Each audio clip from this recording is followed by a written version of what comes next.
சமூக வலைதளத்தில் புதுக்கோட்டை சாலை விபத்தில் நான் இறந்து விட்டதாக ஒரு வதந்தி பரவி கொண்டிருக்கிறது. ஆனால் அதை பார்த்துவிட்டு என்னுடைய ரசிகர்கள் கிட்டத்தட்ட ஒரு 500 பேருக்கு மேல் இரவு முழுவதும் தொடர்பு கொண்டு என்னை விசாரித்தார்கள். ஆனால் அது முற்றிலும் தவறான செய்தி. நான் நலமுடன் எல்லா நிகழ்ச்சியிலும் பங்கேற்று உடல்நலத்தோடு இருக்கிறேன் என்பதை என்னுடைய ரசிகர்களுக்கு தெரிவித்துக் கொள்கிறேன். ஏற்கனவே இது போல ஒரு 3 முறை இது போன்ற தகவல்கள் வந்து பல முறை நான் விளக்கம் கொடுத்தேன்.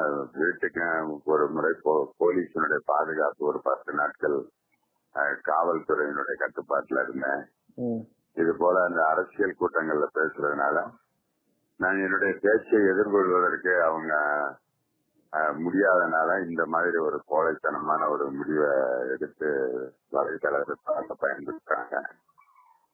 இது வந்து கருத்து சுதந்திரத்துக்கும் பேச்சு உரிமைக்கும் மிகப்பெரிய ஒரு பங்கமா இருக்கு. அதனால இது மாதிரி நிகழ்ச்சிகள் இனிமேல் தொடராம இருக்கணும் அப்படிங்கறதெல்லாம் என்னை போன்ற மேடை பேச்சாளர்கள் மக்களை மகிழ்ச்சி படுத்துறதுக்காக நகைச்சுவையா பேசக்கூடிய எனக்கே இப்படி ஒரு நிலைமை அப்படின்னா மற்றவர்களுக்கு எப்படிங்கிறத நான் இப்ப சிந்திச்சு பார்க்க வேண்டிய நிலைமைக்கு ஆளாயிட்டேன்.